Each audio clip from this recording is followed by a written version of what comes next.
I'll make a bet. You're an empath, right? You walk into a place and you immediately feel everything. Who's upset, who's faking a smile, who just had a dispute in the car. Yet, when it relates to your own relationships, that supernatural sensor seems completely busted. It's like you're a magnet, but only for people who require fixing. The tortured artist, the misunderstood genius, the one who's just so busy and requires your boundless patience. It feels like some kind of cosmic jest. But what if I shared it isn't bad luck, and it is absolutely not fate? What if every single one of those draining, wearying connections was really a mirror? This idea suggests we don't just find love. As empaths, our energy radiates outward.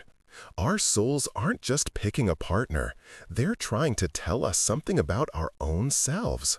And brace yourself, it isn't always complimentary. When that awareness at last hits, it's heavy. You look back at your relationship history and it suddenly clicks. That wasn't a diverse assortment of sad love stories. It was the same movie on a loop. You just kept hiring different actors to play the exact same role, forcing you to relive your deepest, oldest injuries again and again. It's like insisting this time the Titanic won't sink, even though you've seen the ending a dozen times. That core wound usually starts way back in childhood. It's that moment you learned love wasn't a guarantee. Maybe love felt conditional, or you realized you had to earn it. So, what did you do?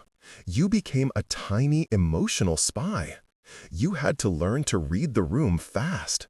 You knew exactly how your dad's keys hitting the table sounded when he was in a good mood versus a bad one. You learned how to keep the peace. Your incredible empathy, it wasn't just a gift, it was a survival tool. Your sensitivity was your armor. But here is the trap, and it's a big one.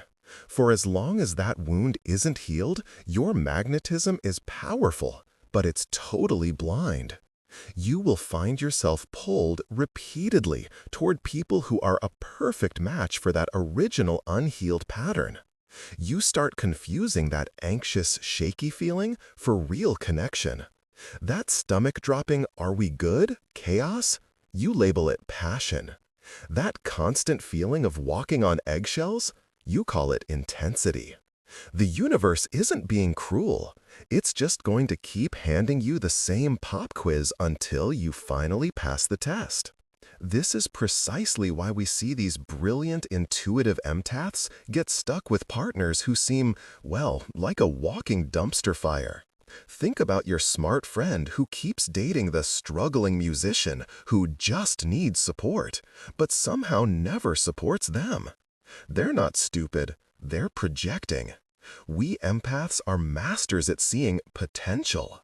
We spot that one tiny flickering spark of goodness in someone, and we dump our entire ocean on it, trying to force it into a bonfire. We think we're rescuing them, but honestly, we're just trying to rescue that younger part of ourselves, the one who couldn't get the love they needed. We're restaging the original play, hoping this time we can fix the unfixable. But then, you actually start to heal. And I don't just mean reading a few articles. I mean that deep, messy, internal work. And something wild happens. It's like the magnetic poles inside you just flip. The exact same type of person who would have sent you spinning a year ago walks by, and you feel nothing. That charming but chaotic person at the party, the one who used to be your absolute kryptonite, now you just see them as loud. The frantic pull is gone. It's like you're finally just watching the movie instead of being the star who gets axed in the third act. For an empath, this is everything. This is when you stop bleeding your identity into everyone else and you just start noticing. When you heal that wound, you are taking your power back. You're pulling back all that energy you've been projecting onto other people. You stop looking for a partner to be the parent you never had. You realize that person who shattered your heart wasn't your soulmate or your enemy. They were just a very convincing and very distorted mirror. Now, here's the part that's toughest for us empaths. You have to take all that amazing, high-grade, premium empathy and point it at yourself. Think about it. You've been the emotional support animal, the safe harbor, and the chief negotiator for basically everyone in your life. It is time to bring that energy home. This isn't selfishness, it's survival. It's reclamation. See it this way. Unhealed empathy is like a high-pressure fire hose with no nozzle. It just blasts everywhere, drowning you and everyone else in the messy spray. Healing is about building that nozzle. It's about setting your boundaries, reinforcing your own container, so your sensitivity stops being a liability and starts becoming your actual superpower. It's the difference between being a sponge that just soaks up all the dirty water and being a filter that can separate the gunk and just let the clean water pass through. And when you do that, the drama just stops. And honestly, at first, it feels boring. It might even feel lonely. That constant anxiety you mistook for connection is gone. Your ego is going to throw an absolute tantrum.